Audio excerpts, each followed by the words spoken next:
day 2 at the SECC precinct threw up an interesting tie in the women's netball as gold medal holders New Zealand opened their defence against the impressive Malawi. Your commentators are Jennifer Woods and Catherine Harvey-Williams. Oh, brilliant. Oh, that looked awkward, but she bounces straight up. My word. Yeah, that was a superb feed. De Bruyn popped off her players, so Grant switched. Couldn't quite get up there for the beautiful feed. Look at this. The split.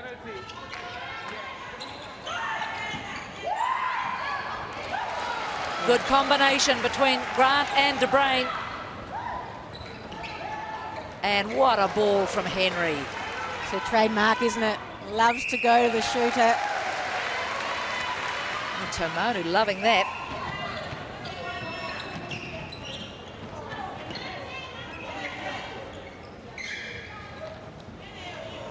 Oh, how's that? Thought about it. Little smile from Latu. Advantage obstruction in attack. Malawi hit the front. 4.5 minutes left in the first quarter. Kiwi supporters in the crowd trying to get a few things going. Outstanding. That's brilliant. Well, that's the biggest cheer of the day, and deservedly so. And just well done by Commonwealth. Just charged out of the circle, broke back. Brilliant. And a brilliant ball from a skipper. She's going to get another crack at it. A little bit of drama. Two-tier levels on the stroke of half-time. Well, this is a great performance from Malawi. Not such a good one from the New Zealanders. All tied up. Half-time, 25 all.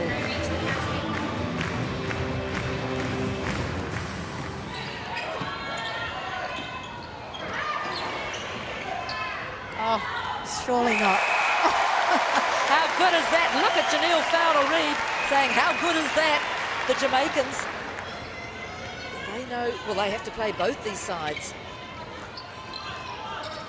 I'm just not coming to the ball. Really And good defence. That was outstanding defence. Look at the reaction from Ntakula. She is fired up. She stuck to Jodie Brown like glue.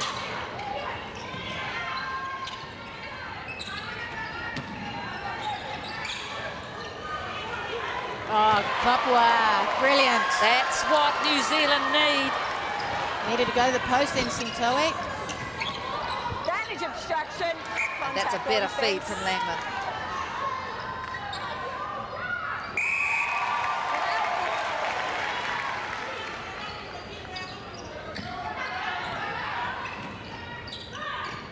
Advantage offside. Wing defense. Where would they be without Kumwenda? You can see some frustration from Grant. Level pegging. Contact wing defense. Advantage offside. Contact goal defense.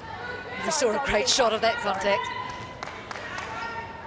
And look at Latu and Vinkombu. Oh, balance. And that's a great take. That's what we've not seen enough from the New Zealand shooters. Latu gets a pat on the back from Brown. Time for one more for Malawi. Kamzadi, now watch for the big one. Well, it was there, but Malawi, well, they have just run out of time because they have come so close to pulling off a real shot. In the end, though, New Zealand get home 50-47. And so many of the crowd on their feet. And I'll tell you what, it will be for Malawi rather than New Zealand. They were absolutely outstanding. Oh, Kumwenda in tears. And I'm not sure, I wonder, is that was disappointment? Or they probably thought that they could do it because for a long time it looked like they could do it. Well, that's the emotion that comes with this game. She was absolutely outstanding. She's one of the stars of world netball. She could not have done any more for her team.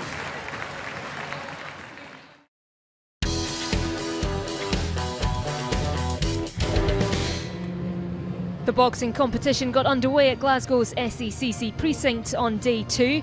In a change to previous Commonwealth Games, men are no longer required to wear headgear in the ring. We start in round 3 of the bantamweight clash between Matthew Martin representing Nauru and Northern Ireland's Michael Conlon. Your commentators are John Harker and Jim Watt.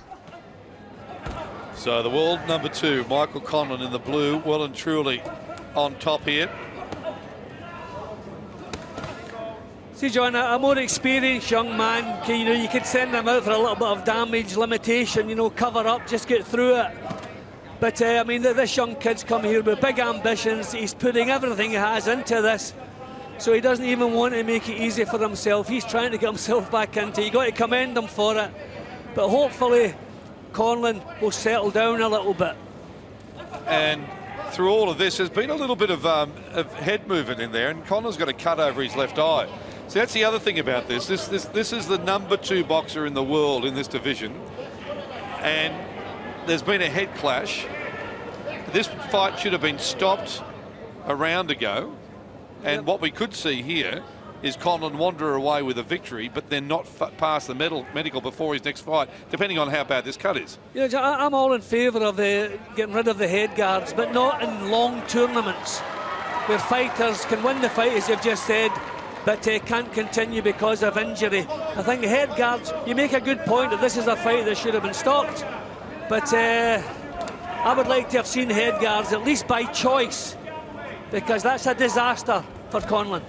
That'll change his tactics if he gets, if he can box in the future, if it's not too bad, that'll have to change his tactics for the future tournament. And you can see Conlon now just trying to get less involved in terms of this sort of skirmish, which of course Martin just came straight forward and he had to then, but he really does need to get on his bike and just protect that eye, and he's safely home in this fight. But it got, well, Martin's a youngster, he's inexperienced, it got quite sloppy, and he's just come up with his head. Yeah, I mean, it's a real pity. Conlon was having things pretty much his own way, and sometimes your concentration dips because you're thinking that everything that you're doing, you're so far on top, and you're not thinking about defence, or you're not thinking about clashes of heads. Yeah. And that's a swelling. Yeah, a massive swell.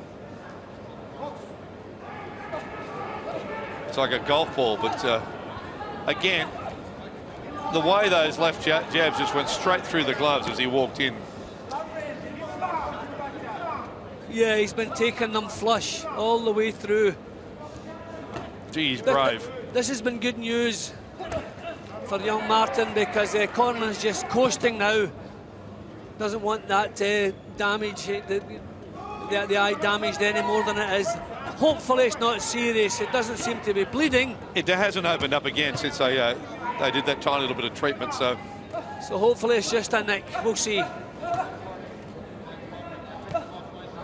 But the combination that Conlon threw midway through that first round was just beautiful. The shots to the body and then back up to the head. He's a very classy fighter. Yeah, and he didn't take any time to find the range, and get the punches going. He was excellent right from the off. So he's taken all 3 rounds, only a couple of seconds to go. And the world number 2 from Northern Ireland, Michael Conlon, will be a victor over a very brave young boy from Nauru, just 19, Matthew Martin.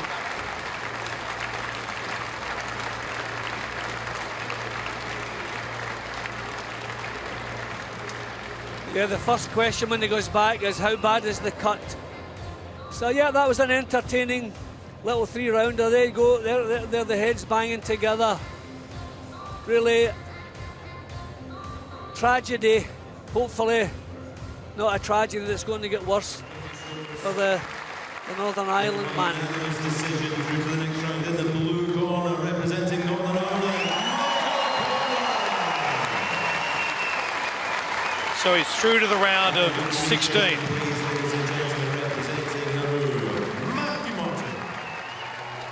Next up is the welterweight bout between England's Scott Fitzgerald and Ron Bastian from St Lucia.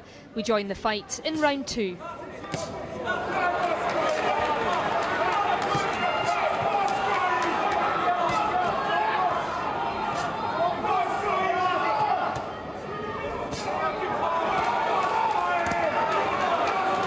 Yeah, Bastian's just kind of flailing back here, trying to keep himself in this, but this is tough for him.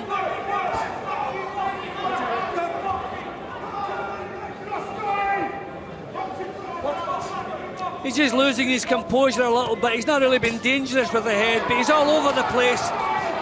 So Fitzgerald wants to be careful the heads don't come together. That was a solid right hand that caught him high, and that's good refereeing. Now the gum shields come out. I thought he was giving him a count. That was a big punch in the forehead there. I thought he could have given him a count too, but...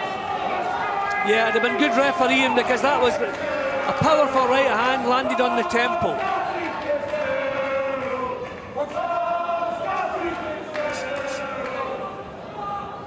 He's got his cheer squad here, Fitzgerald, that's for sure.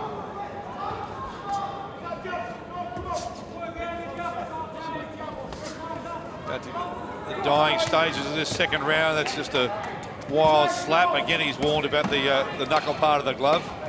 Fitzgerald's head movement, very good. He's nice and tight with his defence. Good round.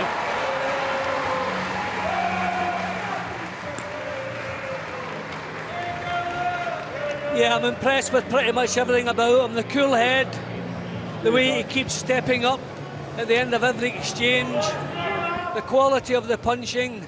I mean, full credit to Bastian, he's giving his best, but you can see he doesn't have the same composure. Just doesn't look as compact at any time as Fitzgerald does. Just a real good, solid performer. And he's going back to a happy corner twice. And I don't really see things changing. Well, with the noise, I couldn't quite make out what he was saying, but the body movement suggested a little bit of be first and move side to side. But Fitzgerald well on top. 3x3s, of course, amateur boxing now. And if you're just joining us here at the 20th Commonwealth Games, the first time in amateur boxing for, well, some 30-odd years. It's 1984 that they haven't worn headgear.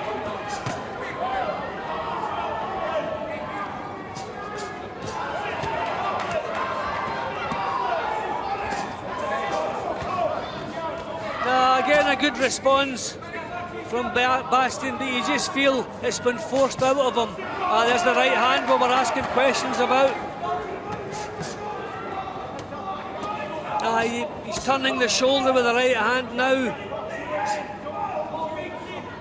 Yeah, but as I say, I always feel you want to put your stamp on a contest. And I think Fitzgerald's trying to do that now. Yeah, he doubled up the jab then.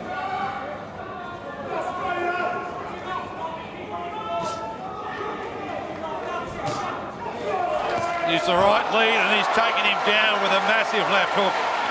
It's all over. The right lead followed up by the left hook. The referee quite rightly has already waved. And good on Ron Bastian for getting quickly to his feet. Now that's good refereeing. What a compliment. The referee on that, timed it perfectly. The kid wasn't in the fight, wasn't getting into the fight, taking big punches. But that was a terrific performance, and what a way to kick off his campaign. He's not the national champion, as I was saying. The welterweight division in England is very strong. A lot of people were surprised at his choice, but I tell you, congratulations to the selectors because they knew what they were doing, and that was a terrific performance. Look forward to seeing Scott next time up and seeing how far you can get through here in this tournament, but that was an excellent performance. Can't really fault anything that he did there. Now the welterweights are looking exciting going forward, aren't they? Ladies and gentlemen, we have our judges' scorecards. Referee has stopped the contest. The winner by KO through to the next round in the red corner, representing England, Scott.